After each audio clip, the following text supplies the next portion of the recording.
Now let's talk about some of the main tools for deploying Kubernetes. Yes, there are more than one, and every of them has its own advantages. So every Kubernetes tool really depends on the tasks that we want to perform. And because of that, each of those tools has its own characteristics and advantages.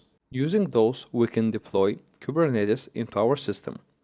Now, the first and actually the most popular tool for deploying Kubernetes is the Minikube. You can execute this tool on Linux, Windows, or Mac OS. It relies on virtualization to deploy a cluster, for example, on a Linux virtual machine. Another tool is the Kubebottom, and this tool can deploy Kubernetes in a variety of ways, and its main benefit is the ability to launch minimal visible Kubernetes pools anywhere. Another tool is called KOPS, or Kubernetes Operations, and this provides a set of tools for installing, operating, and removing Kubernetes clusters on cloud platforms. You can use it on the most popular cloud platforms such as AWS, Google Cloud, and so on. The next tool is called MicroAtis, and this is quite similar to the Minikube, but the main difference here is that this tool is only available for Linux, but not for Windows and Mac OS. Then we have the K3S, which normally runs on any Linux distribution without any additional or external dependencies. The specific in the K3S is that it replaces Docker and is able to run container runtime on its database. Another advantage of K3S is that it doesn't consume too much RAM or disk space. It consumes actually only 512 megabytes of RAM and 200 megabytes of disk space. Another interesting tool is the Kind, or Kubernetes in Docker. It actually runs Kubernetes clusters into Docker containers. It supports multi-node clusters as well as high availability clusters. Kind can also run in all types of operating systems such as Windows, Mac, and Linux. And finally, we have some tool that is a new project, so I don't recommend you to use it. And this is meant to be an extension of the K3S. It is called K3D. So the final choice on which tool to use pretty much depends on the needs you have for each specific project, so there is no better or worse solution. So in this video actually we will use the simplest way to start Kubernetes cluster, and because of that we're going to use Minikube. Minikube will configure a single node cluster, so there's some limitation that could make the tool useless if you need to orchestrate application that needs heavy loading or launch a product in production environment, but is very useful in development and if you want to test your software products. So running a tool will pretty much launch a virtual machine with Kubernetes installed, so we will be able to run Minikube directly into the Docker host installed in our computer already. So let's try to do that. So in this webpage minikube.science.kubernetes.io docs start, you can see the installation for your operating system. So for example, since I'm using Mac OS, I will select Mac OS, and here you can find all the necessary fields that you need to select and the commands that you need to write. So let's try that. I will copy the first line here and let's go to a terminal. So let's paste that command here. So what we're doing here is pretty much we're accessing this web page in order to get the version. Okay, so now we're downloading the version of Minikube, and that's done. Then let's copy the next line, which will basically install Minikube in our device. Just make sure that you write your password. Okay, and then you can simply start Minikube with the command minikube start. Okay, so as you can see, we're now starting our Minikube virtual machine. And I'm getting a message here because my computer actually is with M1 processor, so they advise me to use another version of Minikube, but this one is fine as well. You can see that here it detected that there is no Docker container called Minikube, so now it will recreate it automatically. And now it creates a Docker container for Minikube, and it also tells you how many CPUs it uses and also how much memory from your disk. So now you can see that the process is completely done, it's finished. So if I go to my Docker machine, you can see that now the Minikube is running into your device. So this means that Kubernetes is successfully installed. So let's go to our terminal right here and write minikube dashboard, and you can see that automatically we are sent to this address, and right now you have all the information for your pods, containers, and also here on the left hand side you can see the different services and the configuration and storages in your environment. So from here you can see your replica sets, your pods, and your deployments. You can see the apps that you have and the pods that you have allocated to them, and you can see here the pods below. For example, for my NGINX application. So let's go back to the terminal, and actually I'll close this, so you'll be able to see that I'm no longer able to interact with that page. So I'll close it, and then let's write kubectl.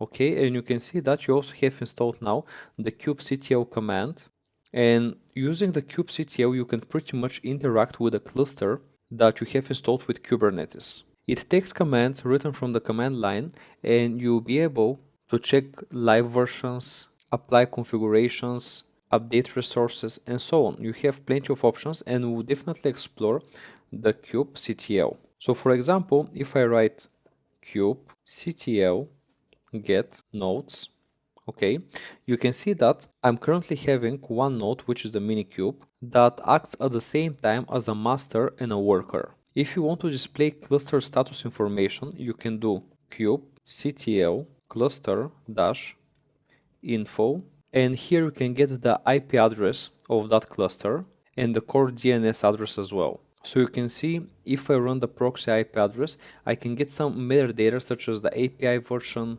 the kind, so here we have the status, and so on. So let's create now another deployment from the Docker nginx image, and I will create here another terminal so we can keep track on that. Okay, let me increase the space, and from the other terminal let's go to minikube dashboard. So it starts here, okay, and then I'll go back to the first one and I'll write kubectl create deployment my app dash dash image equals nginx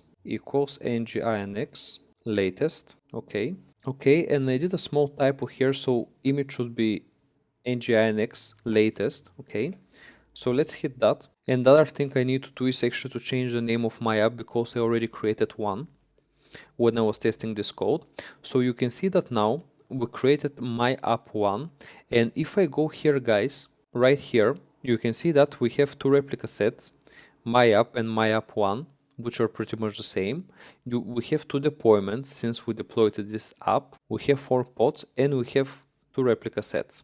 So if I select, for example, my app 1, you can see the ID, the name, the age of my app, and also some metadata to identify it. So now if I write kubectl get deployments, you can see that now I have two apps, my app and my app 1. And let's check the additional information for the my app 1. So you can do kubectl describe deployment my app, actually my app 1. Okay, so you can see here the deployment information such as the age, the conditions for the deployment, the type of the package, labels, and so on. You can also get the information for the running pods by running kubectl get pods dash dash o dash name spaces.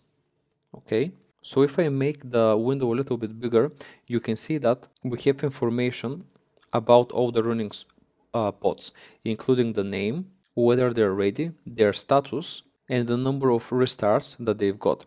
You can see that the my app 1, since we just created it, it has a 0 number of restarts. Okay, and now once that's ready, let's also try to get some information about the services.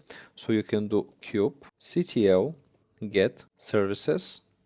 Okay, and you can see that we're having one service right now, which is a cluster IP, if you remember from the graph, that is listening on the port 443 with the TCP protocol. You can also increase the number of replicas. So right now you can see that we're having two replica sets. Okay, but you can increase this number, so you can make sure how much your set is getting replicated. So you can do kubectl scale deployment, let's say my app 1 dash dash replicas equal to 3. Okay, and this scales your application. And you can see that here in my app 1 we're actually getting now 3 pods instead of 2, as we created more replica sets here. If you want, you can do that also by directly editing the deployment file. So you can do kubectl edit deployment my app, okay, and here you can see your file, so you can add and remove, for example, the number of replicas, the revision history limits, the max usage, and so on. This is a very powerful file, and from here you can really control absolutely everything related to your app. So you can see that right now I have max search of 25%, and I can increase that from here. Okay, if you press I, this would make you able to edit this file and to insert new variables there. But I will not actually do anything now, so I will just quit. Okay, but I just wanted to let you know that you can definitely use this file to modify your configuration. Now let's see how we can actually create web servers. You can do that by doing kubectl run web server dash nginx dash dash image equals nginx. Okay, now of course have to rename that since this service already exists. So I will just add one here, and you can see that now here we would have a new web server called web server nginx1 that is currently running. So how you can check that this is actually running from the command line is by doing kubectl get pods -o wide, okay, and you can see here all the services that are currently running, and you can see that we have the web server nginx and the web server nginx1, and this runs along with the rest of our nodes here, but adding the -o white option will also show you the web servers. And finally, if you want to see the information for this web server, you can simply do kubectl describe pod web server -nginx1, and let me add some space here. Okay, so in that way, you can get all the information for your web server that you just created. So this is how, guys, you can run your Kubernetes cluster, review your applications from the Kubernetes dashboard, and also create new pods, replicas, servers, and applications. I hope this video was useful for you, and now you feel a little more experienced and comfortable with Kubernetes. And in the next sections, we'll start exploring the security enhancements that can be done by applying DevSecOps into Kubernetes. Thanks for watching.